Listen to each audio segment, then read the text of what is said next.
भारत की आज़ादी की लड़ाई के इतिहास में ना कुछ नाम ऐसे हैं जो हिम्मत और देशभक्ति का दूसरा नाम बन गए हैं और उन्हीं में से एक नाम है सुभाष चंद्र बोस का। तो आज चलिए हम सब मिलकर उनके इस असाधारण सफर को जानते हैं। उनके लिए भारत की आज़ादी कोई राजनीतिक लक्ष्य भर नहीं थी, नहीं, ये एक जुनून था। एक ऐसी आग थी जिसने उनके हर एक फैसले को, हर एक कदम को रास्ता दिखाया। ये एक ऐसा मिशन था जिसके लिए उन्होंने अपना सब कुछ दांव पर लगा दिया।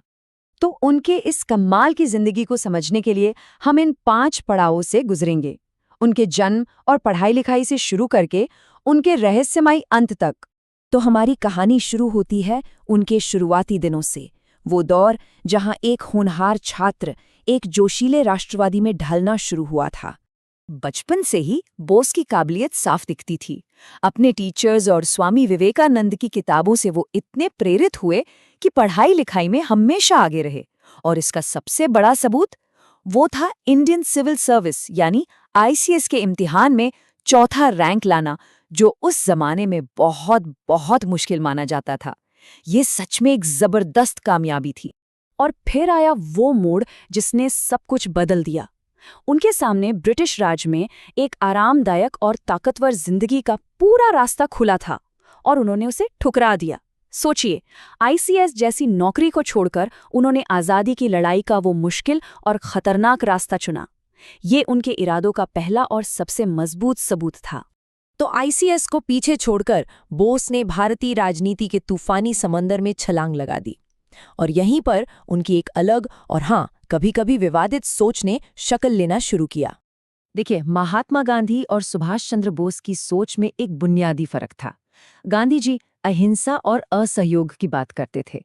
वहीं दूसरी तरफ बोस का मानना था कि आज़ादी की भीख नहीं मांगी जा सकती, उससे तो छीनना होगा। उन्हें लगता था कि ब्रिटिश साम्राज्य को सिर्फ एक मजबूत, बुलंद आवाज से ही चुनौती दी जा सकती है। और उनके इस विश्वास का एक पक्का उदाहरण 1928 में देखने को मिला, जब साइमन कमीशन भारत पहुंचा।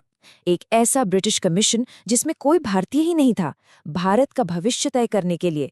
तो बोस ने कलकत्ता में एक जबरदस्त विरोध प्रदर्शन की अगुवाई की। वो सिर्फ विरोध नहीं कर रहे थे, वो सीधे सीधे ब्रिटिश सत्ता को ललकार रहे थे।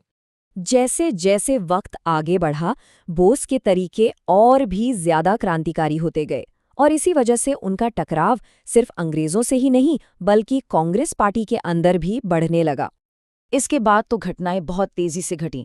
1939 में चुनाव जीतने के बाद भी पार्टी के अंदरूनी मतभेदों के चलते उन्हें कांग्रेस अध्यक्ष पद से इस्तीफा देना पड़ा। पर वो रुके नहीं, फौरन अपनी पार्टी फॉरवर्ड ब्लॉक बना ली। उनका असर इतना बढ़ रहा था कि अंग्रेजों ने उन्हें घर में नजरबंद कर दिया, लेकिन कोई भी दीवार बोस को रोक नहीं सकती थी। जनवरी 1941 में उनका वो दिलेर पलायन उनके क्रांतिकारी रास्ते में एक निर्णायक मोड़ बन गया। ये शब्द जो उन्होंने जेल से लिखे थे, उनकी सच्ची लगन को दिखाते हैं। वो सिर्फ एक नेता नहीं थे, वो एक शहीद बनने को तैयार थे। उन्हें विश्वास था कि उनका बलिदान भारत की आज़ादी के लिए बीज का काम करेगा। जर्मनी पहुंचने के बाद बोस ने दूसरे विश्व युद्ध के मंच पर एक सैनिक नेता के तौर पर अपनी भूमिका निभाई और ये उनकी जिंदगी का सबसे साहसिक अध्याय था। ये सिर्फ एक नारा नहीं था, ये एक पुकार थी, एक वादा था। इन शक्तिशाली शब्दों ने हजारों लोगों में ऐसा जोश भरा कि वो भारत की आज़ादी के लिए अपनी जान तक देने को तैयार हो गए। बोस सिर्फ एक क्रांतिकारी ही नहीं थे, वो एक राष्ट्र निर्माता भी थे। उन्होंने सिंगापुर में भारत की एक अस्थायी सरकार बनाई, जय हिंद और दिल्ली चलो जैसे जोशीले नारे दिए, और तो और रानी झांसी रेजिमेंट बनाकर महिलाओं को भी सेना में शामिल किया। ये एक आज़ाद राष्ट्र बनाने का पूरा नजरिया था। और पता है, दुनिया के 9 देशों ने उनकी इस अस्थायी सरकार को बाकायदा मान्यता दी थी। ये एक ऐसा कदम था जिसने उनके आंदोलन को इंटरनेशनल लेवल पर एक बड़ी पहचान दी। इससे पता चलता है कि विश्व मंच पर उन्हें कितनी गंभीरता से लिया जा रहा था। अपने गहरे वैचारिक मतभेदों के बावजूद बोस के दिल में गांधी जी के लिए बहुत सम्मान था। 1944 में आज़ाद हिंद रेडियो से बोलते हुए उन्होंने ही पहली बार गांधी जी को राष्ट्रपिता कहकर पुकारा और आज़ादी की आखिरी लड़ाई के लिए उनका आशीर्वाद मांगा। ये वाकया इन दोनों महान हस्तियों के बीच के पेचीदा लेकिन सम्मानजनक रिश्ते को दिखाता है। और अब हम उनके जीवन के आखिरी और सबसे रहस्यमयी अध्याय पर पहुंच गए हैं। एक ऐसा अध्याय जो आज भी बहस और अटकलों का केंद्र बना हुआ है।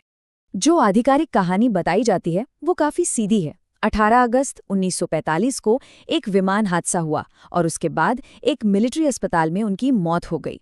टोक्यो रेडियो ने कुछ दिनों बाद ये खबर दुनिया को दी। लेकिन बहुत से लोगों के लिए ये कहानी कभी भी पूरी तरह से सच नहीं लगी।